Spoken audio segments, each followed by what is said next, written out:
Today on the Metal Roofing channel, we take a look at some recommended tools for metal roof installation.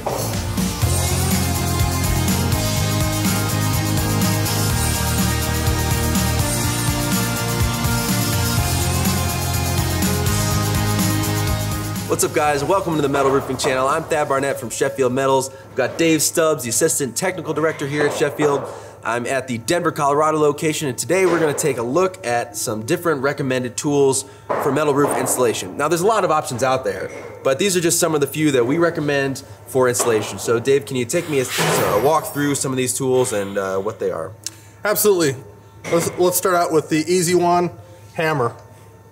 All tools get really personal, man. So I highly recommend, obviously, a smooth face, and you know, if you have to take anything off or mar something up, a straight claw is always a good option. But there's so many options with hammers. There's some ergonomic stuff out there that's fabulous for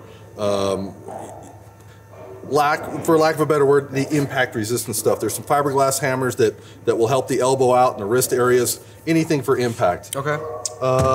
Next, riveters. Riveters come in all shapes, sizes, and forms. Generally, what we're working with is a number 43 rivet. It's an 1/8 inch rivet, and pretty much any riveter will work. This one's approximately 30 years old. Okay. Just happens to be mine. Go figure. Then let's move into flangers, duckbills, tongs, a tool with many, many names. And they come in an array of colors, designs, and applications. These right here are a German-made brand. We also have your standard Vise grip duckbills. I think these are a little bit more useful in a lot of different applications. That's why I always use the Vise grip duckbills. Right. And then we have some compression flangers for all kinds of different applications. These are a Malco brand, but it's just an array of different tools, and the variety is endless. Caulking gun, I really like a high compression caulking gun. It makes it a little bit easier to use when you're doing a big job. So what's high compression mean? High compression is a ratio. One squeeze is going to change from a high compression to a low compression. It's basically a 3-to-1 ratio on this one. Panel bending tools. Obviously, you have your flangers, and those are going to bend panels at whatever the width is of the tool. Right. We also have panel bending tools, 12-inch, 18-inch. I've had shop guys that have made them for me in really, really long scenarios, but you can buy those at really any tool distributor, and there's different brands and different sizes. Right. So this one's dictated by a 1-inch and a 1/2 inch. You can, if your shop guy's making them, you can make them however you want. Yeah. But this is pretty much a standard, a 1-inch and a 1/2 inch. Okay. Then we start getting into other tools. I always carried a screwdriver for bending stuff, opening hems, all different applications. And you might need to, for lack of a better word, hammer on the end of it.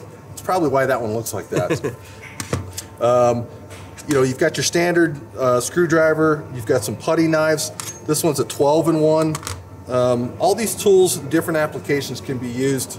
It's important to have some options as far as, because you don't know really what you're going to, it's construction. You don't really know what you're going to run into. And then let's move on to cutting some metal. Okay. So we've got some aviation snips is what these are commonly called, reds and greens. These are green, labeled green, and these go to the right, and these are reds, and they go to the left. Okay. That's really pretty common.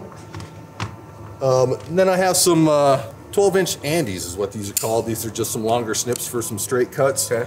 Pretty handy when you're cutting some long stuff. And then, of course, I've got some cordless double cuts. And these will shear metal at any length. Makes it pretty easy to cut the metal when you're up against a flat surface. These actually exit material out of them, and really handy and ergonomic. And then we have the obvious, tape measures. Tape measures come in different lengths, different sizes. This is a pretty handy tool. This is a marking tool or an edge marker. It actually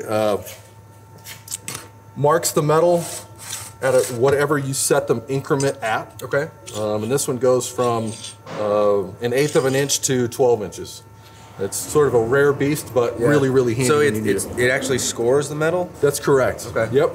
And certain applications you don't want to use it. You don't want to use it on the exterior surface of the metal, but when you're hemming, you know, certain stuff, it works out pretty handy. Okay. Chalk lines. Chalk lines come in different sizes, different degree.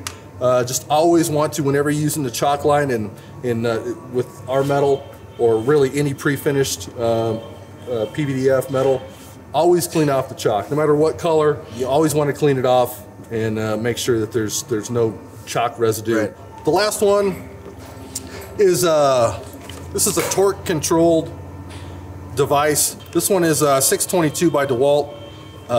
It's really going to control the depth in which you put your screws in, and it will hopefully refrain from fracturing the screw, which is sort of a commonality in our screws. And when you fracture a screw, you generally can't see it. Okay, so if you were using a standard drill, you could possibly run into that issue. Yeah, standard drill and really an impact tool is not recommended. Okay. These use a design that is really torque controlled. So when it comes to tools, like I said at the beginning of the episode, there's a lot of different options out there. So what is one thing that people should keep in mind? Always use the right tool for the right job. There's so many tools. Use the right tool for the right job. That way you're going to get the most out of your roof or your install and probably remain safe. And that too is important. All right, well, thanks for walking me through the different tools, Dave. Be sure to subscribe to the Metal Roofing channel. Check out our other videos. Comment below if you have any questions. Love to hear from you. Anything else, check us out online at SheffieldMetals.com, and we'll catch you next time.